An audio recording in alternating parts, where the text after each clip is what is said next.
Hello friends, তোমাদের সকলকে দাদাজি চ্যানেলে স্বাগত। আজকে ক্লাস 12 থার্ড সেমিস্টার পলিটিক্যাল সায়েন্সের তোমাদের যে তৃতীয় অধ্যায়টি আছে সমকালীন বিশ্বের নিরাপত্তা, এই অধ্যায়ের আজকে লাস্ট ক্লাস। আজকেই তোমাদের এই তৃতীয় অধ্যায় শেষ হয়ে যাবে। আজকের ক্লাসে আমরা দুটি টপিক নিয়ে আলোচনা করব। একটা হচ্ছে মহামারী এপিডেমিক্স, একটা হচ্ছে পরিবেশগত নিরাপত্তা। ঠিক আছে, অপ্রথাগত নিরাপত্তার মধ্যে টোটাল 6টি টপিক আলোচনা করব বলেছিলাম, 4টি হয়ে গেছে আর 2টি আজকে হলেই শেষ।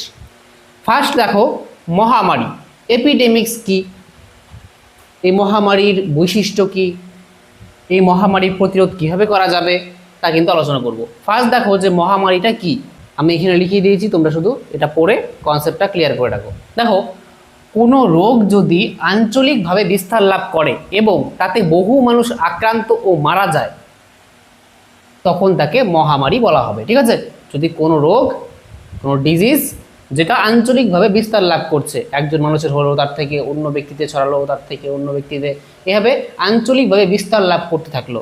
যেমন কোভিড-19-এর সময় কি হয়েছিল, চীনে সৃষ্টি হয়েছিল, তারপরে চীন থেকে আস্তে আস্তে এক ব্যক্তি থেকে অন্য ব্যক্তিতে, সেই ব্যক্তি থেকে অন্য ব্যক্তিতে, এইভাবে ছড়াতে ছড়াতে আঞ্চলিকভাবে সারা বিশ্বে এই মহামারী ছড়িয়ে পড়েছিল, অর্থাৎ এই রোগটা ছড়িয়ে পড়েছিল। তার দ্বারা এই যে রোগটা, এটা মহামারীর আকার ধারণ করেছিল।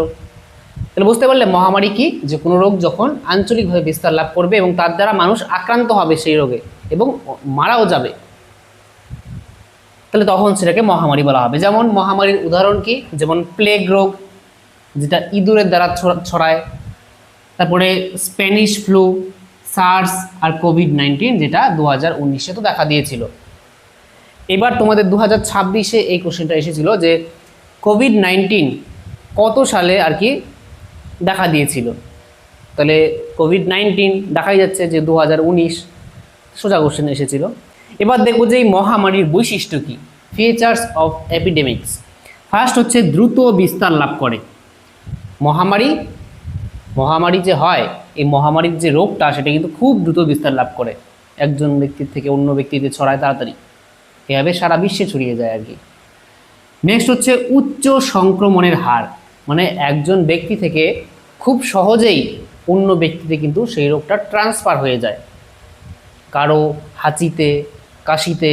ঠিক আছে, হাঁচি, কাশি, মোট কথা, তারপরে একজনের খাবার যদি অন্যজন খায়, এভাবে কিন্তু নানাভাবে শ্বাস প্রশ্বাসের দ্বারা, মোট কথা সোশ্যাল ডিস্টেন্স যাতে বজায় রাখা দরকার। কিন্তু সেই সময় যদি সংক্রামক যে ব্যক্তি তার কাছাকাছি যদি যারা থাকবে, কারণ তার থেকে কিন্তু খুব সহজেই অন্য ব্যক্তিতে সেই রোগটা ছড়িয়ে পড়ে, এর জন্য এটা হচ্ছে উচ্চ সংক্রমণের হার। ঠিক আছে, তাহলে মহামারীর একটি বৈশিষ্ট্য হলো যে এই রোগগুলি খুব সহজেই এক ব্যক্তি থেকে অন্য ব্যক্তিতে ছড়িয়ে যায়, উচ্চ সংক্রমণের হার। ঠিক আছে, নেক্সট হচ্ছে স্বাস্থ্য সংকট। তাহলে এই মহামারীতে কি দেখা যায়, যে এটা একটা বৈশিষ্ট্য হচ্ছে স্বাস্থ্য সংকট দেখা দেয় একটা দেশের মধ্যে। একটা দেশের যে স্বাস্থ্য ব্যবস্থা, সেই স্বাস্থ্য ব্যবস্থার ওপর অতিরিক্ত চাপ, বার্ডেন পড়ে যায়। কিসের জন্য, যে বর্তমানে স্বাভাবিক অবস্থা আছে, ডক্টর, নার্স এরা লিমিটেড, তাই না? হসপিটালে মানুষ যাচ্ছে, জ্বর হচ্ছে, সামান্য জ্বর হচ্ছে, কাশি হচ্ছে, কারো অন্যান্য রোগ হচ্ছে, যাচ্ছে। কিন্তু হঠাৎ করে যদি মহামারী হয়, কোনো একটা রোগ, সেই রোগের দ্বারা অনেক মানুষ আক্রান্ত হচ্ছে, তাহলে সবাই তারা হসপিটালে যাবে, তাই না? তাহলে সেখানে হসপিটালে তো ডাক্তার, নার্স তারা সীমিত, লিমিটেড, তাদের ওপর কিন্তু অতিরিক্ত চাপ পড়ে যাবে, দেশের স্বাস্থ্য ব্যবস্থার ওপর কিন্তু খুব খারাপ প্রভাব পড়বে। এর জন্যই বলছে স্বাস্থ্য সংকট দেখা দেবে, হেলথ ক্রাইসিস দেখা দেবে তখন। নেক্সট দেখো যে অর্থনৈতিক ও সামাজিক অস্থিরতা। তাহলে যদি মহামারী সৃষ্টি হয়, যেমন কোভিড-19-এর সময় কী হয়েছিল, যে অর্থনৈতিক ও সামাজিক অস্থিরতা দেখা দিয়েছিল। অর্থনৈতিক ক্ষেত্রে কেমন অস্থিরতা দেখা দিয়েছিল, যে মানুষ কাজে যেতে পারছিল না। কোভিড-19-এর সময় অনেক কোম্পানি থেকে মানুষকে বের করে দিচ্ছিল কাজের থেকে, শিল্পগুলি বন্ধ হয়ে যাচ্ছিল, যে মানুষ এখন সেই কোম্পানিতে গিয়ে কাজ করতে পারছিল না, সবাই বাড়িতে বসেই থাকছিল, তাই না? তাহলে মানুষ যদি বাড়িতেই বসে থাকে, যদি কাজই না করে, তাহলে দেশের উন্নতি ঘটবে কীভাবে, অর্থনৈতিক উন্নয়ন ঘটবে কীভাবে? আর সামাজিক অস্থিরতা তো ছিলই। একজন ব্যক্তি যদি মনে হয় যে এই ব্যক্তির জ্বর হয়েছে, তাহলে মানুষ ধরে নেয় যে কোভিড-19 হয়েছে, তার সঙ্গে মেলামেশা বন্ধ। মোট কথা সমাজের মধ্যে একটা অস্থিরতা দেখা যায়। ঠিক আছে, একটা আতঙ্ক ছড়িয়ে পড়ে যে কখন আমার হয়ে যায়, বা ওই ব্যক্তি থেকে আমার গায়ে এসে পড়ে সেই রোগটা, তাই না? তাহলে সমাজের মধ্যে অস্থিরতা, সমাজের মধ্যে তারপরে অর্থনৈতিক অস্থিরতা এটা দেখা যায়। তাহলে এগুলি হচ্ছে সব মহামারীর বৈশিষ্ট্য। দ্রুত বিস্তার লাভ করে মহামারী, উচ্চ সংক্রমণের হার, স্বাস্থ্য সংকট দেখা দেয়, আর অর্থনৈতিক ও সামাজিক অস্থিরতা পরিলক্ষিত হয়। এবার দেখব যে এই যে মহামারী, এই মহামারী প্রতিরোধের উপায় কী। ধরো মহামারী হলো, এই যে কোভিড-19 হয়েছিল, তাহলে এই মহামারী প্রতিরোধের উপায় কী? ফার্স্ট হচ্ছে টিকাকরণ, ভ্যাকসিনেশন। যখন কোনো মহামারী ছড়াবে তার মানে কি, এবার কোনো ভ্যাকসিন তৈরি করতে হবে। আর সেই ভ্যাকসিন কিন্তু আমাদের দেওয়া হয়েছিল না কোভিড-19 সময়, কোভ্যাক্সিন, কোভিশিল্ড ভ্যাকসিন তৈরি হয়েছিল, তাহলে সেগুলি দেওয়া হয়েছিল মানুষকে। তাহলে মোট কথা, সেই যে ভাইরাসটা তার অ্যান্টিডট বানাতে হবে, তাই তো? তাহলে সেই টিকাকরণের মাধ্যমে কিন্তু এই মহামারীকে আটকানো সম্ভব হবে। নেক্সট হচ্ছে মহামারী প্রতিরোধের উপায় হচ্ছে যে স্বাস্থ্যবিধি অনুসরণ। স্বাস্থ্যবিধি অনুসরণ করা। যখন কোনো মহামারী দেখা দেবে তখন কিন্তু সেই দেশের সরকার দ্বারা অনেক স্বাস্থ্যবিধি জারি করা হবে যে এই স্বাস্থ্যবিধি তোমরা অনুসরণ করবে। বা WHO যে আছে, ওয়ার্ল্ড হেলথ অর্গানাইজেশন, বা এটাকে হু বলা হয়, ঠিক আছে, হু বা WHO, ওয়ার্ল্ড হেলথ অর্গানাইজেশন, বাংলায় বললে বিশ্ব স্বাস্থ্য সংস্থা। WHO কিন্তু অনেক আর কি স্বাস্থ্যবিধি প্রকাশ করে যে এই স্বাস্থ্যবিধি তোমরা পালন করবে। তাহলে সেই স্বাস্থ্যবিধি কিন্তু আমাদের পালন করতে হবে সেই সময়। যেমন কোভিড-19 সময় সামাজিক দূরত্ব বজায় রাখার কথা বলা হচ্ছিল, বারবার হাত স্যানিটাইজ করতে বলা হয়েছিল, হাত ধুতে বলা হচ্ছিল কিছুক্ষণ পর পর, কোনোখানে গেলে মাস্ক পরার কথা বলা হচ্ছিল। তাহলে এই যে সামাজিক অর্থাৎ স্বাস্থ্য যে বিধি, এই স্বাস্থ্য বিধিগুলি কিন্তু অবশ্যই অনুসরণ করতে হবে যদি মহামারীকে আটকাতে হয়। আর যদি মানুষেরা স্বাস্থ্যবিধি অনুসরণ না করে, মানুষ হাত ধুচ্ছে না, বারবার হ্যান্ড স্যানিটাইজ করছে না, তাহলে কি হবে? সংক্রমণ আরও বৃদ্ধি পেয়ে যাবে। সংক্রমণের হার যেহেতু মহামারীতে উচ্চ হয়, তাহলে খুব আরও দ্রুত ছড়াবে। তার জন্য যাতে এই মহামারী এক ব্যক্তি থেকে অন্য ব্যক্তিতে আর না ছড়ায়, তার জন্য আমাদেরকে কিন্তু স্বাস্থ্যবিধি অনুসরণ করতে হবে, ঠিক আছে? এটা হচ্ছে একটা উপায়। নেক্সট হচ্ছে সামাজিক দূরত্ব বজায় রাখা।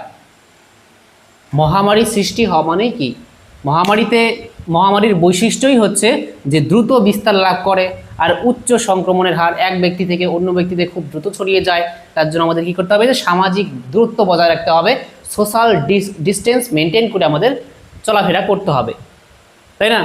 কোনো যদি দোকানে যাও, তাহলে যখন লাইনে দাঁড়াবে তখন একটা ডিস্টেন্স অনুযায়ী তোমরা দাঁড়াবে, মাস্ক পরে দাঁড়াবে, তাই না? কোভিড-19 সময় এমন দেখা দিয়েছিল।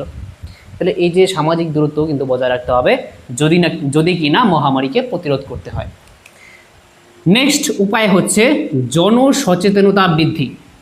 তাহলে যদি জনগণ সচেতন না হয়, জনগণ সেই মহামারী সম্পর্কে অবগত না হয়, জনগণ যদি কিছু না জানে যে মহামারী ছড়াচ্ছে, কিভাবে প্রতিরোধ করতে হবে, আর এই কোভিড-19 সেই মহামারীটা আসলে কিভাবে ছড়ায়, মোট কথা জনগণকে জানাতে হবে, সচেতন করতে হবে যে এটা মুখের লালা, হাঁচি, কাশি ইত্যাদি দ্বারা ছড়ায়, সামাজিক দূরত্ব বজায় রাখতে হবে, এর দ্বারা এই মহামারী থেকে বাঁচা সম্ভব, মাস্ক পরতে হবে।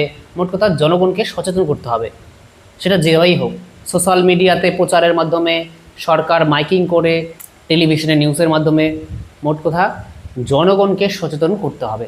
জনগণ যাতে সেই মহামারী সম্পর্কে অবগত হয়, সেটা কীভাবে ছড়াচ্ছে, সেই মহামারীটা আসলে কীভাবে প্রতিরোধ করা যাবে, নিজে কীভাবে সেই মহামারী থেকে বাঁচবে। জনগণ যখন সচেতন হবে তখন কিন্তু মহামারীটাকে প্রতিরোধ করা আরও সহজ হয়ে যাবে, তাই না? তখন আর কি সেই দেশের সমস্ত জনগণ একত্রিত হয়ে সেই মহামারীর বিরুদ্ধে লড়বে। তাহলে এটা কিন্তু একটা পদক্ষেপ মহামারী প্রতিরোধের। নেক্সট হচ্ছে 5 নম্বর, লকডাউন ও কোয়ারেন্টাইন।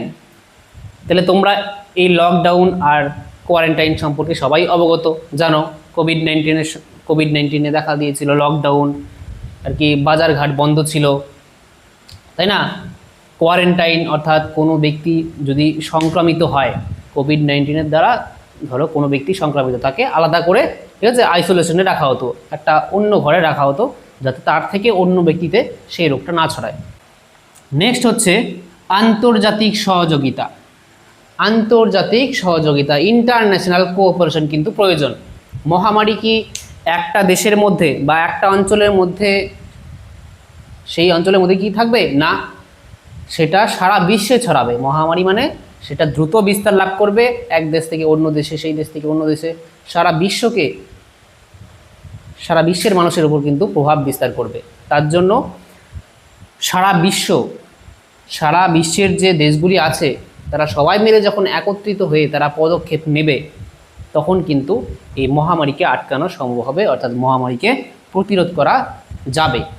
ঠিক আছে, এর জন্য যখন কোভিড-19 দেখা দিয়েছিল, তখন ভারত যে ভ্যাকসিন তৈরি করেছিল সেগুলি দেখবে ভারতের যে প্রতিবেশী দেশগুলি ছিল তাদেরকে কিন্তু আমরা সাপ্লাই করেছিলাম, তাই না? তাহলে এইভাবে এক দেশ অন্য দেশকে সাপোর্ট করে মহামারী কিন্তু আটকানো সম্ভব।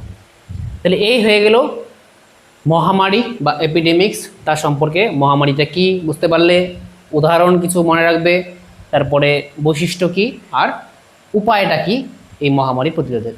এবার আমরা আলোচনা করব পরিবেশগত নিরাপত্তা। ঠিক আছে, আর তার দ্বারাই তোমাদের এই চ্যাপ্টার শেষ হয়ে যাবে। তাহলে প্রথমে লিখে দিচ্ছি, তারপরে এক এক করে আলোচনা করছি। এখন দেখো পরিবেশগত নিরাপত্তা সম্পর্কে আলোচনা করবো, অর্থাৎ এনভায়রনমেন্টাল সিকিউরিটি সম্পর্কে বুঝবো। দেখো পরিবেশগত নিরাপত্তা কি, যে পরিবেশগত নিরাপত্তা বলতে বোঝায় পরিবেশ ও প্রাকৃতিক সম্পদের সুরক্ষার মাধ্যমে মানব সমাজের সুস্থায়ী উন্নয়ন বজায় রাখা। তাহলে পরিবেশ ও প্রাকৃতিক সম্পদের সুরক্ষার মাধ্যমে, পরিবেশের সুরক্ষা এবং প্রাকৃতিক সম্পদের সুরক্ষা, পরিবেশের মধ্যে যে অরণ্য আছে, গাছপালা আছে, তাদের সুরক্ষা, অর্থাৎ যাতে গাছপালা না কাটা হয়, অরণ্য ধ্বংস না করা হয়, বায়ু দূষণ না ঘটানো হয়, জল দূষণ না ঘটানো হয়, পরিবেশের রক্ষা করা এবং প্রাকৃতিক সম্পদের সুরক্ষা। প্রাকৃতিক সম্পদ যেমন কয়লা, খনিজ তেল, তাহলে এই প্রাকৃতিক সম্পদ এবং পরিবেশকে সুরক্ষার মাধ্যমে মানব সমাজের সুস্থায়ী উন্নয়ন বজায় রাখা। সুস্থায়ী উন্নয়ন কি, এবার সাস্টেনেবল ডেভেলপমেন্ট কি? সুস্থায়ী উন্নয়ন হচ্ছে বর্তমান আর কি ভবিষ্যৎ প্রজন্মের কথা মাথায় রেখে বর্তমান প্রজন্মের মানুষেরা যাতে সেই আর কি পরিবেশের যে সম্পদগুলি আছে তার যাতে ন্যূনতম মাত্রায় ব্যবহার করে তা নিশ্চিত করা। নেক্সট হচ্ছে পরিবেশগত নিরাপত্তাহীনতার কারণ কি।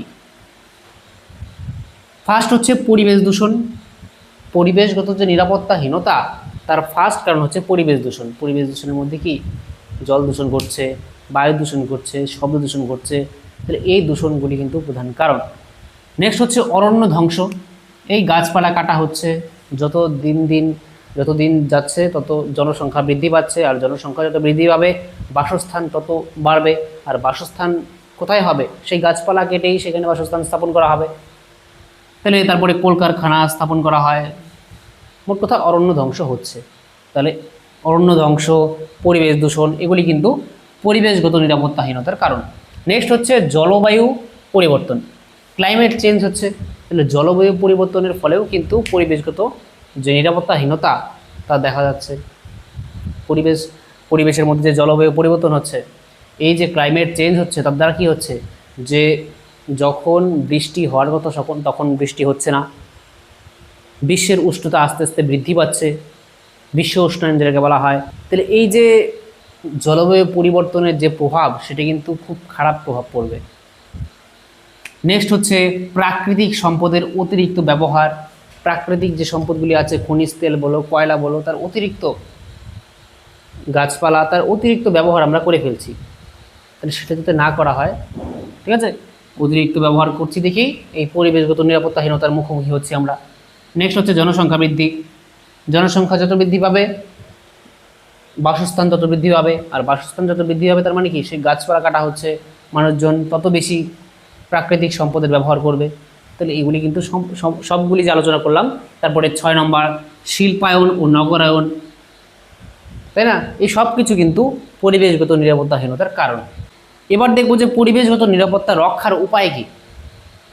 ফার্স্ট হচ্ছে সুস্থায়ী সম্পদ ব্যবস্থাপনা, অর্থাৎ পরিবেশের মধ্যে যে সম্পদ আছে তার সুস্থায়ী ব্যবস্থাপনা করতে হবে, অর্থাৎ যাতে পরিবেশের মধ্যে যে কয়লা আছে, খনিজ তেল আছে, তার মোট কথা যত কম ইউজ করা যায়, যতটা সম্ভব আমরা কম ইউজ করতে পারি তা দেখা। নেক্সট হচ্ছে পরিবেশ সংরক্ষণ আইন প্রণয়ন ও বাস্তবায়ন। পরিবেশকে সংরক্ষণ করার জন্য সরকারকে কী করতে হবে, যে আইন প্রণয়ন করতে হবে, আর সেই আইন শুধুমাত্র প্রণয়ন করলে হবে না, সেটাকে বাস্তবায়নও করতে হবে। ঠিক আছে। আচ্ছা, নেক্সট দেখো যে জলবায়ু পরিবর্তনের মোকাবিলা করা। তাহলে বর্তমানে যে ক্লাইমেট চেঞ্জ হচ্ছে, জলবায়ু পরিবর্তন হচ্ছে, তাকে মোকাবেলা করার জন্য কিন্তু প্রত্যেকটি দেশকে, একটা দেশ না কিন্তু বিশ্বের সমস্ত দেশকে কিন্তু একত্রিত হয়ে কাজ করতে হবে, না হলে কিন্তু জলবায়ু পরিবর্তন মোকাবিলা করা সম্ভব হবে না। নেক্সট হচ্ছে দূষণ নিয়ন্ত্রণ। যে পলিউশন হচ্ছে সেই পলিউশনকে কিন্তু নিয়ন্ত্রণ করতে হবে। জল দূষণ ঘটছে, বায়ু দূষণ ঘটছে, ঠিক আছে, কমানোর নিয়ন্ত্রণ করব কীভাবে? জল দূষণ কীভাবে ঘটছে? যে ক্ষেতের মধ্যে যদি অতিরিক্ত কীটনাশক, রাসায়নিক সার ইত্যাদি ব্যবহার করা হয়, তাহলে কী হবে, যে সেটা কোনো জলাশয়ে গিয়ে মিশলে সেখানের যে সেই পুকুর বা কোনো ডোবার কিন্তু সেখানের আর কি জলজ জীবেরা মারা যাবে, তাই না? তাহলে সেটার দিকে খেয়াল রাখতে হবে, অতিরিক্ত যাতে ব্যবহার না করা হয়। ঠিক আছে। নেক্সট হচ্ছে জনসচেতনতা বৃদ্ধি। তাহলে জনগণকে সচেতন করতে হবে যে পরিবেশগত যে নিরাপত্তাহীনতা মুখোমুখি আমরা হচ্ছি, বায়ু দূষণ ঘটছে, জল দূষণ ঘটছে, অরণ্য ধ্বংস করা হচ্ছে, তাহলে এর ফলে আমাদের উপর কী প্রভাব পড়তে পারে, মানুষকে এটা ভুগতে হবে। তার জন্য তারা যাতে সচেতন হয়ে যায়, জনগণ যাতে, আমরা যাতে সচেতন হয়ে যাই, আর আমরা সচেতন হয়ে আমরা যাতে বৃক্ষরোপণ করি। যদি একটা গাছ কাটা হয় তার জায়গায় যাতে 5টা গাছ আরও লাগানো হয়। ঠিক আছে। মোট কথা জনগণকে সচেতন করতে হবে, আর তার দ্বারা কিন্তু এই পরিবেশগত নিরাপত্তাহীনতা থেকে আমরা বের হতে পারবো। নেক্সট হচ্ছে আন্তর্জাতিক সহযোগিতা, ইন্টারন্যাশনাল কোঅপারেশন কিন্তু প্রয়োজন। এটাতেও পরিবেশগত নিরাপত্তাহীনতা একটা দেশ পদক্ষেপ নিলে সেটা কিন্তু সারা বিশ্বের ওপর প্রভাব অতটা পড়বে না। সারা বিশ্বের ওপর ইম্প্যাক্ট ফেলতে গেলে, সারা বিশ্বের জলবায়ু পরিবর্তন হচ্ছে, বায়ু দূষণ ঘটছে, সেটার জন্য কিন্তু আন্তর্জাতিক সহযোগিতা প্রয়োজন। বিশ্বের প্রত্যেকটি দেশ যখন একত্রিত এসে তারা কোনো পদক্ষেপ নেবে, তখন কিন্তু তার দ্বারা এই পরিবেশগত নিরাপত্তাহীনতা থেকে, অর্থাৎ পরিবেশগত নিরাপত্তা রক্ষা করা সম্ভব হবে। এবার দেখব যে এই পরিবেশগত নিরাপত্তা রক্ষায় আন্তর্জাতিক কয়েকটি উদ্যোগ রয়েছে, সেগুলি লিখে দিচ্ছি, তারপর এক করে আলোচনা করছি। এবার দেখো যে পরিবেশ রক্ষায় আন্তর্জাতিক উদ্যোগ, আমি 5টি উদ্যোগ এখানে আলোচনা করব। Very very important. এখান থেকে কিন্তু তোমরা বলতে পারো একটা কোশ্চেন অবশ্যই তোমরা পরীক্ষায় পাবেই। ঠিক আছে। দেখো, ফার্স্ট হচ্ছে স্টকহোম সম্মেলন, যেটা হচ্ছে 1972 সালে। Very very important. স্টকহোম সম্মেলন কত সালে হয়, পরীক্ষা কিন্তু আসে, মানে 1972 সালে। এই স্টকহোম সম্মেলনটা কোথায় হয়েছিল? সুইডেন নামে একটা দেশের স্টকহোম নামে একটা শহরে। ঠিক আছে। সুইডেনের যে স্টকহোম নামে শহর আছে সেখানেই কিন্তু হয়েছিল এই সম্মেলনটা, তার জন্য নাম স্টকহোম সম্মেলন। আর এই যে স্টকহোম সম্মেলন, এটা কিন্তু প্রথম আন্তর্জাতিক পরিবেশ সম্মেলন। পরীক্ষায় যদি আসে যে প্রথম আন্তর্জাতিক পরিবেশ সম্মেলন কোনটি, স্টকহোম সম্মেলন। নেক্সট হচ্ছে বসুন্ধরা সম্মেলন, মোস্ট ইম্পর্টেন্ট। বসুন্ধরা সম্মেলন কত সালে হয়? 1992 সালে হয়। এবার এই বসুন্ধরা সম্মেলন কোথায় হয়? মনে রাখবে দক্ষিণ আফ্রিকা। দক্ষিণ আফ্রিকা একটা দেশ, সেই দক্ষিণ আফ্রিকার রিও ডি জেনেরিও শহরে হয়। মনে রাখবে রিও ডি জেনেরিও সম্মেলন বা বসুন্ধরা সম্মেলন একটাই, কিন্তু কত সালে হয়? 1992 সালে হয়। আর এই সম্মেলনে কিন্তু এজেন্ডা 21 গৃহীত হয়। তাহলে মনে রাখবে যদি পরীক্ষায় আসে যে এজেন্ডা 21 কোন সম্মেলনে গৃহীত হয়? বসুন্ধরা সম্মেলন বা রিও ডি জেনেরিও সম্মেলনে। আর এই সম্মেলনে সুস্থায়ী উন্নয়ন ও জলবায়ু পরিবর্তনের সচেতনতা বৃদ্ধি, এই বিষয়ে কিন্তু এই সম্মেলনটা হয়। সুস্থায়ী উন্নয়ন মানে একটু আগে বলেছিলাম যে ভবিষ্যৎ প্রজন্মের কথা মাথায় রেখে বর্তমানে আমরা যে পরিবেশের যে সম্পদগুলি আছে তার সুস্থায়ী আর কি ব্যবস্থাপনা করব, অর্থাৎ সঠিক মাত্রায় আমরা ব্যবহার করব আর কি। আর জলবায়ু পরিবর্তন, এই জলবায়ু পরিবর্তনকে কীভাবে কমানো যায় তার জন্য সচেতনতা বৃদ্ধি করা। নেক্সট হচ্ছে কিয়োটো প্রোটোকল, যেটা হয় কত সালে? 1997 সালে। Very very important. এবার দেখো এই কিয়োটো প্রোটোকল কোথায় হয়? এটা হয় হচ্ছে জাপানের কিয়োটো শহরে, যেহেতু জাপানের কিয়োটো শহরে হয় তাই এর নাম কিয়োটো প্রোটোকল। আর এই কিয়োটো প্রোটোকলে কি বলা হয়েছে, এখানে গ্রিন হাউস গ্যাস নির্গমন কমানোর আন্তর্জাতিক চুক্তি। এটা গ্রিন হাউস গ্যাস মানে যেমন সিএফসি গ্যাস, ক্লোরোফ্লোরোকার্বন, তাহলে এই যে গ্রিন হাউস গ্যাসগুলি আছে এর যে নির্গমন, এই নির্গমন কমানোর আন্তর্জাতিক চুক্তি, এটা হচ্ছে কিয়োটো প্রোটোকল। নেক্সট 4 নম্বর হচ্ছে প্যারিস চুক্তি। এবার প্যারিস চুক্তি কত সালে হয়, মনে রাখবে 2015 সালে হয়। এখানের মধ্যে বলা হয় যে বিশ্ব উষ্ণায়নের যে মাত্রা, বিশ্বের উষ্ণতা যে দিন দিন বৃদ্ধি পাচ্ছে, তাহলে এর যে ইনক্রিজ হচ্ছে তার মাত্রা যাতে 2 ডিগ্রি এর নিচে থাকে। নেক্সট হচ্ছে মন্ট্রিল প্রোটোকল। এটা হয় হচ্ছে 1987 সালে, আর এখানে এটা হয় হচ্ছে কানাডার মন্ট্রিল শহরে। কানাডা নামে দেশের মন্ট্রিল নামে একটা শহরে এই সম্মেলনটা হয়, এর জন্য এটার নাম মন্ট্রিল প্রোটোকল। ওজোন স্তর বাঁচানোর জন্য একটি আন্তর্জাতিক পরিবেশ চুক্তি। তাহলে ওজোন যে স্তর আছে সেই ওজোন স্তর কি করে, যে সূর্যের যে অতিবেগুনি রশ্মি আছে সেটা পৃথিবীর বুকে যাতে না আসতে পারে সেটাকে আটকায় হচ্ছে এই ওজোন স্তর। গ্রিন হাউস গ্যাসের দ্বারা সেই ওজোন স্তর ক্ষয় হচ্ছে, তাহলে সেই ওজোন স্তরকে যাতে বাঁচানো যায় তার জন্য এই মন্ট্রিল প্রোটোকল, এটা 1987 সালে আর কি হয়। তাহলে এই যে আমি আলোচনা করলাম এর মধ্যে এখান থেকে কোশ্চেন কিন্তু সাল থেকে আসে। তাহলে আমি আবার বলে দিচ্ছি, স্টকহোম সম্মেলন কত সালে হয়, 1972 সালে। বসুন্ধরা সম্মেলন বা রিও ডি জেনেরিও সম্মেলন কত সালে হয়, 1992 সালে। কিয়োটো প্রোটোকল 1997 সালে। প্যারিস চুক্তি 2015 সালে, আর মন্ট্রিল প্রোটোকল 1987 সালে। তো এই যে কতগুলি আমি আলোচনা করলাম এগুলি কিন্তু এখান থেকে পরীক্ষা আসবেই, তাই বারবার বলছি ভালো করে পড়ে রাখবে। তাহলে এর পরের দিন আমরা এই তোমাদের তৃতীয় অধ্যায় থেকে সমকালীন বিশ্বের নিরাপত্তা, এই অধ্যায় থেকে কী কী এমসিকিউ কোশ্চেন আসতে পারে তার আমি সাজেশন নিয়ে আসবো, ঠিক আছে। আর তারপর থেকে কিন্তু আমরা চতুর্থ অধ্যায় শুরু করে দেবো। তাহলে আজকের ক্লাসটি তোমাদের কেমন লাগলো তোমরা কমেন্ট বক্সে আমাকে অবশ্যই রেখে জানাবে। আর যারা এই চ্যানেলে নতুন তোমরা অবশ্যই চ্যানেলটি সাবস্ক্রাইব করে অল বেল আইকনে ক্লিক করে রাখো। তাহলে দেখা হচ্ছে নেক্সট ক্লাসে, ততক্ষণের জন্য বাই।